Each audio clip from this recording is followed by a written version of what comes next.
అంటే నిజంగా ఒక పక్క నుంచి నవ్వు వచ్చింది, ఒక పక్క నుంచి బాధ అనిపించింది. ఎక్కడో అక్కడ హెరిటేజ్ని బయటకు తీసుకురావాలి అంటే ఎక్కడో ఒక డైవర్షన్ పాలిటిక్స్ చేయాలి. ఇప్పుడు మొత్తం ఆంధ్రప్రదేశ్లోనే కాదు భారతదేశంలో వెంకటేశ్వర స్వామి భక్తులందరూ కూడా ఈరోజు ఆ కల్తీ జరిగింది, మహాపాపం జరిగింది అని గురించి మాట్లాడుకుంటా ఉంటే దీని అంతటినీ సైడ్ చేసి ఎక్కడో ఇప్పుడు సంబంధించిన కొన్ని కంపెనీస్ని తీసుకొచ్చి అదేవిధంగా హెరిటేజ్ కంపెనీ మీద వీటి మీద ఏదో రకంగా బురద చల్లాలి అని చెప్పి ఒక రకంగా మాట్లాడే పరిస్థితి కనిపిస్తూ ఉంటే, ఇందాపూర్ డైరీ గురించి మాట్లాడే పరిస్థితి కనిపిస్తూ ఉంటే నిజంగా బాధ అనిపిస్తుంది. ఇందాక ప్రెస్ మీట్ పెడుతూ నా దగ్గర చాలా ఆధారాలు ఉన్నాయి, ఇన్ని పేపర్స్ తీసుకొచ్చాడబ్బా. అన్ని పేపర్స్ చూసుకొని నేను అనుకున్నాను, అబ్బా ఏం ఆధారాలు సేకరించేసాడో అని చెప్పి మేము కూడా అలాగ నేను ఒకసారి చూసిన వెంటనే నవ్వు వచ్చింది. యాక్చువల్గా ఇందులోని మనకి హెరిటేజ్కి సంబంధించి వెబ్సైట్ ఓపెన్ చేసుకున్నా కూడా లిస్ట్ ఆఫ్ కంపెనీస్ ఒక యూనిట్స్ సుమారుగా 20 ఉంటాయి. ఆ 20 లిస్ట్ ఆఫ్ యూనిట్స్లో కూడా 15 హెరిటేజ్కి సంబంధించి ఓన్ యూనిట్స్, అవి ఒక 5 కాంట్రాక్ట్ మ్యానుఫ్యాక్చరింగ్ యూనిట్స్. అయితే వీళ్ళు ఈ సాగ్రిగేట్ చేసుకునే కార్యక్రమంలో ఈ మ్యానుఫ్యాక్చరింగ్ యూనిట్ అని చెప్పి ఒక దగ్గర రాశారంట. ఇది ఒక్కటే కాదండి, ఇందాపూర్కి సంబంధించిన కంపెనీ గురించే రాయలేదు అది. ఇప్పుడు ఈ 5 కాంట్రాక్ట్ మ్యానుఫ్యాక్చరింగ్ యూనిట్లో one of the unit Indapur unit అది. అయితే దానికి కూడా ఈ 5టికి కూడా మ్యానుఫ్యాక్చరింగ్ యూనిట్ అనే రాశారు తప్పించి దానికి ఒక్కటి కూడా ఎక్కడా కూడా రాయలే. అది కూడా ఏంటంటే వాళ్ళ సిస్టంలో ఒక ప్రోగ్రామ్గా వాళ్ళు చేసుకున్నారు తప్పించి ఏదో మిమ్మల్ని మభ్యపెట్టడానికో జనాలను మభ్యపెట్టడానికో చేసిందైతే కాదు అని చెప్పి చాలా క్లియర్గా తెలుస్తుంది. ఎందుకంటే అక్కడ మ్యానుఫ్యాక్చరింగ్ యూనిట్ నుంచి మ్యానుఫ్యాక్చరింగ్ యూనిట్ రాసినంత మాత్రం ఏదైనా జరిగిపోద్దా? ఒకసారి ఆలోచించండి, లాజికల్గా ఆలోచించండి. నెక్స్ట్ ఇంకొకటి, అందులోని ఇంకొక పేపర్ తీసుకొచ్చి చూపించాడు. మరకంద్ శాస్త్రి ఆయన రిజిగ్నేషన్ ఎందుకు చేశాడు?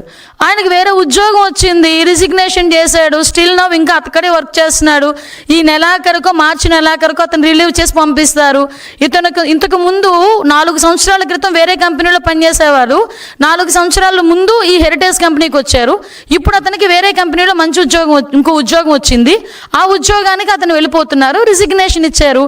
ఇది కూడా వన్ ఆఫ్ ద యాక్చువల్గా నార్మల్ ప్రాక్టీస్ అది అంటే దీన్ని కూడా ఈ రాజకీయానికి ఉపయోగించుకుంటున్నారంటే ఏదో అంటారు కదా, సూక్ష్మ రంధ్రాన్వేషణ చేస్తున్నారనమాట. కానీ ఏదో అంటారు, కొండని తవ్వి ఎలకను కూడా దొరకదు. ఇక్కడ హెరిటేజ్ని టచ్ చేస్తే ఎక్కడైనా ఏమని అంటారంటే కొండని తవ్వి ఎలకను పట్టారా అంటారు సాధారణంగా. నువ్వు హెరిటేజ్ని తవ్వితే ఎలక కూడా దొరకదు, ఎందుకంటే అంత క్లీన్ షీట్లో ఉండే ఒక సంస్థ అది. అటువంటి పరిస్థితి నుంచి ఈరోజు మనకి అది కూడా ఎందుకు పెడతారంటే వెబ్సైట్లో పెట్టారు. అది వాళ్ళేం దాచుకోలేదే, వెబ్సైట్లో పెట్టారు. ఎందుకు వెబ్సైట్లో పెట్టారు? యాక్చువల్గా స్టాక్ ఎక్స్చేంజ్కి వాళ్ళు ఇన్ఫర్మేషన్ ఇవ్వాలి. ఎందుకంటే బికాస్ ఆఫ్ ఇన్వెస్టర్స్కి తెలియాలి పలానా సేల్స్ డిపార్ట్మెంట్కి సంబంధించిన head of the sales department manager అతను హెడ్ ఆఫ్ ద డిపార్ట్మెంట్ వెళ్ళిపోతున్నాడు, రిజైన్ చేశాడు అన్న విషయాన్ని స్టాక్ ఎక్స్చేంజ్ వాళ్ళకి చెప్పాలి వీళ్ళు. ఎట్ ద సేమ్ టైం ఇన్వెస్టర్స్కి తెలియాలి. కాబట్టి ఓపెన్గా అది వెబ్సైట్లో పెట్టడం జరిగింది. ఆ వెబ్సైట్లో కాగితాన్ని తీసుకొచ్చి ఇతను ఎందుకు రిజైన్ చేశాడు? నీకు చెప్పిగా రిజైన్ చేయాలా, లేకపోతే నీకు చెప్తే కానీ రిజైన్ అక్కడ చేయనివ్వా? నాకు అర్థం కావట్లే. అంటే అలాంటి కాగితాలు తీసుకొచ్చి హెరిటేజ్లో ఏదో జరిగిపోతుందని చూపించడానికి చేసే ప్రయత్నం చూస్తూ ఉంటే నిజంగా జగన్మోహన్ రెడ్డిని చూస్తే భలే జాలనిపించింది అబ్బా నాకైతే. సేమ్ యాస్ట్రీస్ ఈరోజు హిందాపూర్ డైరీ గురించి మాట్లాడుతున్నారు. ఇక్కడ 2 వాళ్ళు ఏం మాట్లాడతారు, హెరిటేజ్ యూనిట్ అంటున్నారనమాట. యాక్చువల్గా ఒకసారి బుర్రున్నవాడు ఎవరికైనా ఏది పెద్ద కంపెనీ ఏది చిన్న కంపెనీ, పెద్ద కంపెనీకి ఒక యూనిట్ కంపెనీ అవుతుంది చిన్న కంపెనీ, అంతేకాని చిన్న కంపెనీకి యూనిట్ కంపెనీ పెద్ద కంపెనీ అవ్వదు. ఇప్పుడు హెరిటేజ్ ఫర్ ఎగ్జాంపుల్ డైలీ 20 లక్షల లీటర్ల పాలు ప్రొక్యూర్ చేస్తే దానికి డబల్ మిల్క్ ప్రొక్యూర్ చేసేది ఇందాపూర్. అంటే 40 లక్షలు డైలీ లీటర్లు ప్రొక్యూర్ చేసేది. అటువంటిప్పుడు హెరిటేజ్ యూనిట్ ఎలా అవుతుంది ఇందాపూర్? ఒక్కసారి ఆలోచించండి. హెరిటేజ్ యూనిట్ అని మాట్లాడతావు. ఇంకొకటి, యాక్చువల్గా ఇందాపూర్ అన్నది ఈ కన్స్యూమర్ మార్కెటింగ్ చేయదు, సాధారణంగా బల్క్ మార్కెటింగ్ చేస్తుంది. దట్టు ఏంటంటే ప్రొడక్షన్ ఎక్కువ. అది ప్రొడక్షన్ చేసి కంపెనీస్కి ఇస్తే కంపెనీస్ వాళ్ళు కన్స్యూమర్ మార్కెటింగ్ చేసుకుంటారు. ఫర్ ఎగ్జాంపుల్ వీళ్ళు ఏం చేస్తారంటే లేబులింగ్ అంటే ప్రొడక్షన్ వాళ్ళు చేస్తారు.